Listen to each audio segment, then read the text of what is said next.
First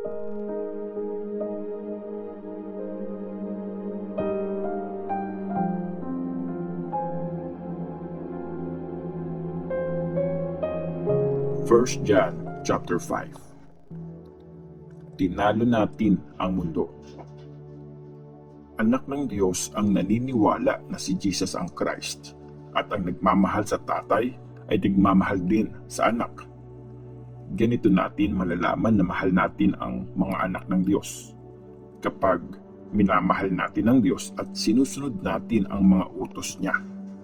Kasi pag mahal natin ang Diyos, susundin natin ang mga utos niya. Hindi naman sobrang hirap sundin ang mga utos niya kasi kayang talunin ng mga anak ng Diyos ang mundo. At ito ang dahilan kaya nagtatagumpay tayo sa mundo, ang faith natin. Sino ang makakatalo sa mundo? Yung naniniwala na si Jesus ang anak ng Diyos, siya lang ang makakatalo sa mundo.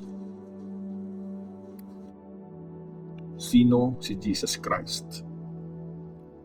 Dumating dito sa mundo si Jesus Christ sa tubig at dugo. Hindi lang sa tubig, pero sa tubig at dugo. At ang Espiritu ang witness kasi ang Espiritu ay katotohanan. Tatlo ang nagsasabi ng totoo. Ang Espiritu, ang tubig at ang dugo. Iisa ang sinasabi ng tatlong ito. Naniniwala tayo sa sinasabi ng tao, pero mas dapat tayong maniwala sa sinasabi ng Diyos. At ito mismo ang sinabi ng Diyos tungkol sa anak niya. Kaya yung mga naniniwala sa anak ng Diyos, sinasa puso nila ang sinabi ng Diyos. Pero yung mga hindi naniniwala sa Diyos, ginagawa nila siyang sinungaling. Kasi hindi sila naniwala sa sinabi ng Diyos tungkol sa anak niya. Ito ang testimony. Binigyan tayo ng Diyos ng buhay na walang hanggan. At ang buhay na ito ay nasa anak niya. Kaya kung nasa isang tao ang anak ng Diyos, meron siyang buhay na walang hanggan. Pero kung wala sa kanyang anak, wala siyang buhay na walang hanggan.